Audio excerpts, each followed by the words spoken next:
Simplement, donc on passe maintenant à la table ronde. Avant d'inviter les participants à me rejoindre sur scène, juste un petit mot pour les 200 connectés sur Internet qui doivent à peu près doubler le nombre de personnes qui nous regardent actuellement. Donc, et voilà, merci. C'est juste ça.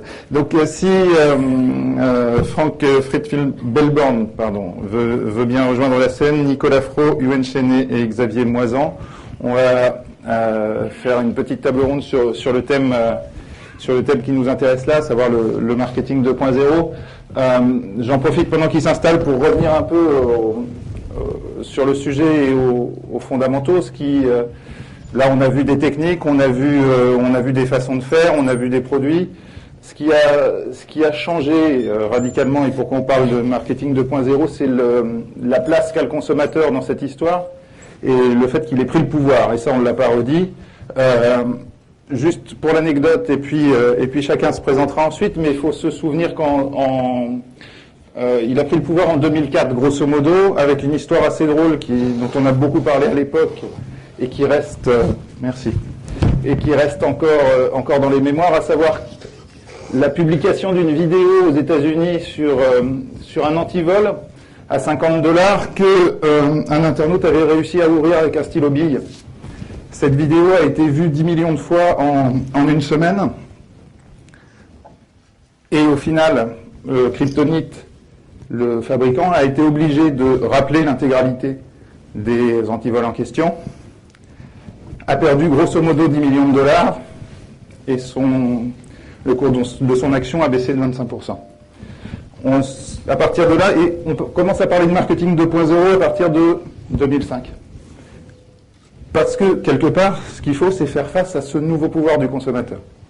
Donc les outils qu'on a vus là, c'est une réponse au fil du temps à tout ça, pour le contexte. Ce que je propose, c'est que vous vous présentiez les uns les autres, et puis peut-être que vous commenciez par réagir à ce qui a été dit avant, et puis comment vous voyez les choses dans ce domaine. On fait un petit tour, puis on revient. Oui, Franck Friedfield, responsable communication de Bouygues Construction, donc filiale régionale de Bouygues Construction. Je commence déjà à réagir Oui, si d'accord. Vous voulez. Alors effectivement, j'ai beaucoup apprécié la qualité des interventions. Il y a plusieurs choses, pour commencer par le web design, qui m'ont interpellé parce que au titre de la communication dans une entreprise du BTP, forcément on est sensible au design en fait de notre site web, parce que bien évidemment c'est la vitrine interactive de l'entreprise. Et j'ai le sentiment, à travers les propos de Monsieur Savreux, que on est encore limité, encore au niveau du design, du web design, hein, et qu'on est limité par les solutions technologiques. Alors, nous, en tant que communicants, on aimerait bien avoir des sites web un peu plus créatifs, un peu plus fous, et on a toujours plein d'idées en tête, et puis finalement, ça se heurte à la réalité des solutions technologiques. Alors, certes, il y a des choses à respecter. J'ai appris beaucoup de choses ce matin que ne m'ont jamais appris mes agences interactives. J'ai appris la loi, la vision Fauvéal, j'ignorais ce que c'était, la théorie de Gestalt également, mais maintenant je suis un petit peu moins ignorant. Et je voulais dire par là que, en guise de conclusion, M. Savreux a dit oui, on peut pas mettre tout dans un cocktail, remuer, et c'est pas comme ça que ça fonctionne. Et à contrario, moi j'aurais envie de dire, mais si on faisait un peu fi de ces théories, de ces visions, de ce cadre qui est ce qu'il est, pour effectivement mettre tout dans un cocktail et faire en sorte que, pour une fois, le web design ne soit pas limité par des solutions technologiques et qu'on soit finalement contraint à avoir des sites internet qui sont très bien, très créatifs, mais très souvent, somme toute, assez convenus. Et c'est un peu dommage parce que c'est pas forcément ce qu'on attend, en fait, du web design. Voilà. Donc, une vision, c'est critique, mais pas liée, bien évidemment, à l'intervention de Monsieur Favre. Voilà. Faire le tour et puis revenir les uns sur les autres. Bonjour à tous. Moi, je suis Yuen Chenet, le fondateur de Driveo, une solution de gestion en ligne pour les auto-écoles. Et on aide aussi les auto-écoles à faire du marketing viral sur Facebook. Pour revenir par rapport à ce qui a été dit juste avant, c'est pas seulement, pour moi, c'est pas seulement des outils, c'est aussi des échanges, de l'interaction. Avant la publicité, on envoie un message et on espère que la personne va acheter. Là, il y a beaucoup plus d'échanges d'informations et derrière les outils, les personnes veulent interagir avec des personnes. Et ça, faut pas l'oublier dans le processus. Il suffit pas d'utiliser les réseaux sociaux, d'utiliser les QR codes. Il faut aussi des gens pour animer cela et pour pouvoir informer les gens, détecter les mauvais buzz et les bons buzz et pouvoir interagir et réagir derrière. Moi, je suis Xavier Moisan, je suis le cofondateur de Gobilab, qui est d'une nouvelle façon de boire de l'eau, et je passe la parole à mon voisin pour respecter ce que Sébastien avait demandé. Oui, donc moi je suis Nicolas Fro, je suis le fondateur d'Actisia, qui est une société de conseil en solutions innovantes de formation et de communication. Alors, certains d'entre vous viennent de métiers antérieurs au web, d'autres non. Peut-être d'abord, qu'est-ce qui fait sur Gobilab, par exemple, que le marketing est complètement différent de ce qu'on aurait pu faire dans un autre monde? Nous, on ne fait pas danser des bébés. Parce que déjà, on ne fait pas de marketing. Enfin, on n'a pas de budget marketing. Nous, en soi, pour l'instant, on utilise des outils innovants comme Sweetbutton pour les tester ou des choses comme ça, mais on fait pas de publicité, on n'achète pas d'espace, et les ventes qui ont été faites avant que le produit existe se sont faites que par Internet. Enfin, on a eu aussi un peu de relations presse, mais enfin, ça reste la même mécanique de quelqu'un trouve quelque chose maintenant, on est dans une économie et dans une circulation de l'attention. Donc, si les gens trouvent quelque chose d'intéressant, ils peuvent le tweeter, le liker sur Facebook, écrire un billet de blog. Donc là, le billet de blog, ça reste quand même le summum pour quand vous voulez qu'on génère du trafic vers votre site, et de là après l'intérêt aussi c'est que les gens partagent, et du partage par rebond de semaine en semaine, votre page fan Facebook elle gravit les centaines, votre compte Twitter il gravit des dizaines et des dizaines, mais bon c'est un autre type de public, et quand vous ouvrez votre boutique plusieurs mois après, vous commencez à faire des ventes 2 mois avant d'avoir un produit. Sans Internet c'est quand même beaucoup plus compliqué. Ça veut dire donc qu'avec Internet, la bonne nouvelle, c'est qu'on ne fait plus de marketing du tout, ce qui... Je sais pas. Là, quand il refera chaud, je ferai peut-être des choses plus opportunistes sur le fait que les gens aient soif. Et donc, je ferai peut-être un peu de marketing. Mais c'est un autre type de marketing. Là, nous, on était dans une phase où on peut faire 6 mois de contenu et faire émerger quelque chose, créer plus... vendre une bonne quantité et avec 0 euros de marketing. C'est différent. Et après, j'ai une approche assez extrême, c'est que je suis très anti site internet. À part pour la partie transaction, je pense que le mieux c'est que quand ça se passe chez les gens. Enfin, c'est que les gens, l'enjeu, c'est que les internautes s'approprient les produits, les outils, les services, etc. Après, les sites d'internet en flash, pour dire un gros mot personnel, j'ai toujours été très très réticent. Oui, je voulais simplement ajouter, je pense que ne pas faire de marketing, décider de ne pas faire de marketing, c'est déjà en faire. Enfin, si je prends pour référence ce que vous faites au niveau de votre site Capitaine Train, j'aime beaucoup le nom, ça me rappelle une chanson célèbre de mon adolescence. Et votre parti pris pour des raisons X ou Y, certainement budgétaires également, ça n'a pas été de communiquer en fait sur la marque Capitaine Train, d'en faire un site très simple, très intuitif, etc. Et donc de ne pas faire de marketing et de faire en sorte que le bouche à oreille à travers les réseaux sociaux, etc. vous permette effectivement de faire du business. Et pour moi, c'est déjà un positionnement marketing. Enfin, ça renvoie à plein de choses. Je pense notamment à cette marque japonaise qui avait refusé en un temps de qu'il y ait une marque, un logo, de faire parler d'elle, et qui avait des produits très bruts de fonderie, et que tout le monde s'arrachait à Paris, qui s'appelait No Mark d'ailleurs, enfin le bouche à oreille. Et je pense que c'est maintenant un positionnement. C'est un positionnement intéressant de décider de ne pas déployer tout un tir de barrage marketing pour faire parler de soi en choisissant, capitalisant justement sur des réseaux sociaux parce que le pouvoir du bouche à oreille devient énorme. D'ailleurs, les grands annonceurs ne s'y trompent pas. Mais ça, c'est un autre débat. Oui, vous avez raison. Enfin, vous avez raison. En fait, souvent, c'est un outil de petits contre les grands. Enfin, où on profite aussi de jouer sur un capital sympathie. Donc, comme on m'a dit que je parlais pas de la SNCF, je vais le dire rapidement. Que Capitaine Train, il joue sur un côté, voilà, nous on est tout petit et on a une solution très simple contre un très très gros où beaucoup d'internautes ont eu des expériences plus ou moins roses. Voilà, ça joue, enfin sur Internet, c'est un angle intéressant. Alors, on comprend bien qu'on puisse, quand on s'adresse au grand public, déléguer le marketing aux internautes. C'est peut-être plus compliqué quand on s'adresse, quand on est en B2B et qu'on s'adresse comme toi, à des auto-écoles. On s'adresse pas au grand public. Donc, en termes de marketing, on fonctionne pas de la même façon et on va pas forcément déléguer tout ça aux clients. Alors, moi, c'est encore un cas particulier parce que les clients des auto-écoles sont sur Facebook. Donc, les auto-écoles vont sur Facebook. Donc, je suis les auto-écoles sur Facebook.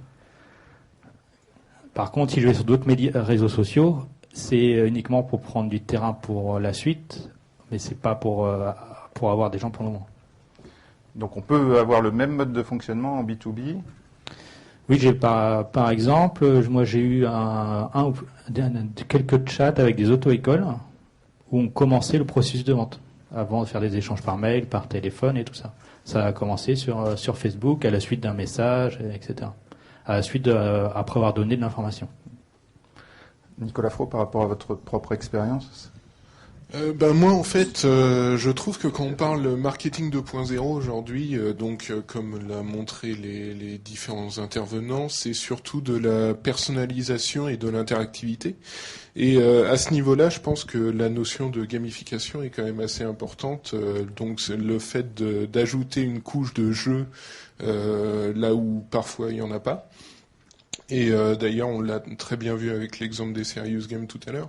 Et c'est quelque chose qui peut vraiment marcher dans le marketing, notamment avec des advert games, donc des jeux promotionnels, avec des social games qui peuvent marcher aussi en B2C, donc c'est-à-dire une entreprise qui commande en fait un social game pour développer une communauté d'utilisateurs, mais autour de l'univers d'une marque ou d'un produit. Ça, c'est des notions assez importantes et je pense qu'il fallait le souligner. Donc, on parle de ce qui se fait aujourd'hui. Ça va évoluer un peu ou on va déjà essayer de s'appuyer sur ce qu'on a pu voir là, donc les réseaux sociaux, un certain nombre d'applications innovantes, où il y a encore des changements à prévoir à l'avenir? Moi, je pense déjà que ça va beaucoup plus se démocratiser, notamment sur les mobiles, les QR codes et tout ça, avant d'aller vers l'innovation. On voit Facebook et les blogs, c'est grand public maintenant. Le reste, ça va arriver sur le grand public au fur et à mesure. C'est pas déjà grand public Peut-être pour la sphère parisienne. Je prends l'exemple de ma famille pour avoir une vision plus large. C'est moins. Si je fais un sondage, j'en aurai 3-4. Je peux pas vraiment spéculer sur ce qui va se faire, ce qui va devenir. Je peux, à travers en fait le prisme d'un communicant et puis de ceux avec lesquels j'échange, on a le sentiment que de toute façon, au niveau du multimédia de façon générale, les choses évoluent très souvent. On a parlé de tendance tout à l'heure. Je crois qu'effectivement, il y a des choses qui apparaissent comme ça dans la sphère, notamment dans la sphère du 2.0 et c'est vrai que ça fonctionne plutôt bien et que nous, au niveau de l'entreprise, on se tient justement d'être en tout cas d'être à l'écoute. Après, l'adaptation par rapport à nos cibles, à toutes nos parties prenantes, c'est toujours beaucoup plus problématique.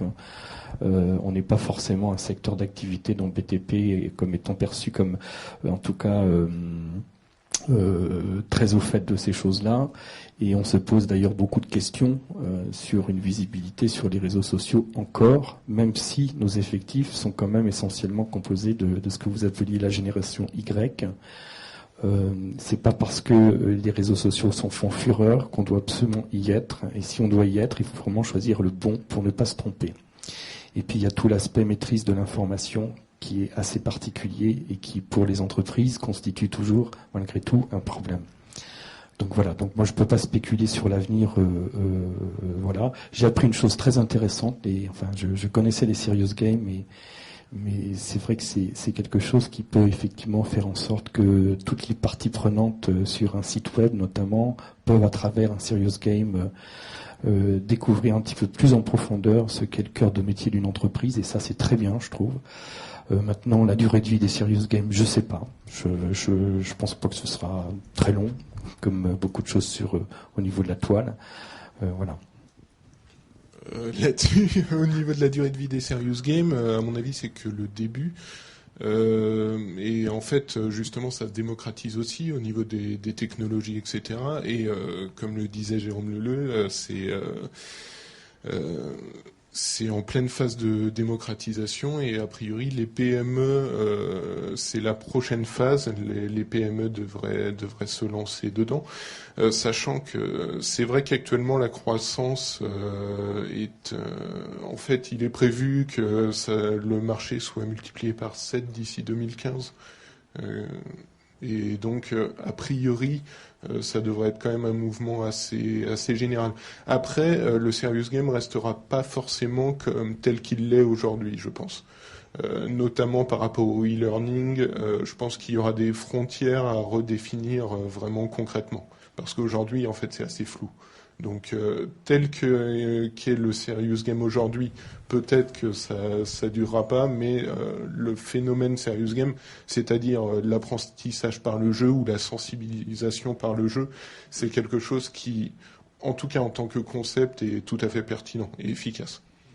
Alors ça, j'en doute pas une seule seconde. Je pense qu'effectivement, les serious games ont de l'avenir devant eux. Il faut quand même avoir à l'esprit qu'il y a des choses qui arrivent sur la toile et qui bénéficient d'un succès immédiat. Ça prend tout de suite. Et puis très vite, c'est complètement satellisé parce que on n'est plus dans le coup.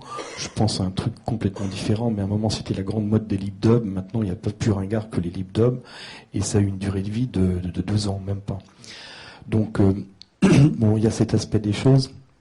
Je pense qu'au niveau de la formation, c'est intéressant les entreprises, effectivement, qu'elles soient PME justement, plus peut-être que les grandes boutiques, ont des choses à faire sur le sujet des serious games. Moi, j'y vois juste une limite par rapport à ce que je ressens et par rapport à ce que je vois au niveau du groupe Bouygues. C'est que on a déjà des formations en e-learning qu'on a mis en place et très vite on les complète en fait d'un accompagnement personnalisé avec du face à face, parce que très vite les collaborateurs ont besoin d'échanges entre eux, de retours d'expérience, et tout ce que ne peut pas justement apporter en fait l'e-learning, parce que très vite on se sent un peu seul. Quand on a fait une formation, on a besoin du regard de l'autre, de la voix de l'autre, d'un accompagnement plus personnalisé, et ce sera aussi un petit peu toute la limite du web aussi sur le sujet. Mais c'est effectivement quelque chose, enfin je pense qu'il y a pas mal de... le serious game, comme on dit en anglais, pave the way, ouvre la voie à un dimensionnement en fait au niveau de la formation pour les entreprises, ça c'est évident. Oui, en fait, je suis tout à fait d'accord. Je pense que le serious game, en fait... pour tout ce qui est sensibilisation, tout ce qui est promotion, parce que moi j'ai tendance à classer les advergames à l'intérieur des serious games. Donc tout ce qui est sensibilisation, promotion, simulation, ça marche très bien. Ça peut marcher seul. Par contre, c'est vrai que tout ce qui est formation, c'est plus compliqué de mettre un serious game seul. Généralement, il faut l'accompagner et faire plutôt une formation mixte ou quelque chose comme ça, parce que c'est vrai que le retour avec un tuteur ou un formateur précis, un formateur humain, généralement est nécessaire, ou au moins avantageux. Pour ta question d'origine, en fait, sur Internet, c'est beaucoup test and learn, quoi. Enfin, tu vois, quand on utilise Foursquare à Rouen, l'enseigne qui l'utilise, c'est Flunch. Flunch, c'est pas une marque qui, a priori, est très 2.0. Enfin, de l'extérieur, ça ne paraissait pas très 2.0. Pourtant, c'est la marque qui a fait des expérimentations pour voir si les deals locaux en géolocalisation, ça marchait sur Foursquare, et ils l'ont fait très tôt. À mon avis, ça marche pas, mais c'est un autre sujet. Enfin, ça marche pas à Rouen. Voilà, ils ont fait une expérimentation, ça leur a coûté quelques centaines ou quelques milliers d'euros, mais après ils apprendront, ils feront autre chose, ils impliqueront les gens autrement. Enfin, l'avantage c'est que pour des budgets peu conséquents, on essaie des choses. Voilà. Il y a la géolocalisation, il y a eu la vidéo, il y a Twitter, il y a l'interaction. Donc par exemple, on pourrait donner la parole à la salle. C'est pas prévu dans le format de donner la parole à la salle. En revanche, ce qui est prévu, c'est de faire des pauses où vous pouvez parler et où vous pouvez rencontrer les intervenants. Laquelle pause va arriver très vite et sera relativement courte. Si vous avez un mot de la fin très court, et puis qu'on puisse enchaîner, et que les intervenants suivants aient le temps de parler également. Moi, je voulais juste compléter les propos. On peut aussi tester pour tout ce qui est blogging des sujets un peu connexes au site qu'on traite, aux produits qu'on veut vendre. Ça permet d'attirer du trafic sur lequel on n'aurait pas pensé, et ça à moindre coût. Ça permet de tester sur des sujets et d'apporter du trafic sur d'autres choses. Moi, simplement, j'aimerais rajouter que les serious games, ça peut être des solutions très efficaces, et que c'est pas aussi cher en fait qu'on le croit, parce qu'il y a une fausse image qui fait dire que c'est forcément très cher et forcément réservé aux entreprises du CAC 40. Et en fait, non, aujourd'hui, il y a vraiment des solutions accessibles.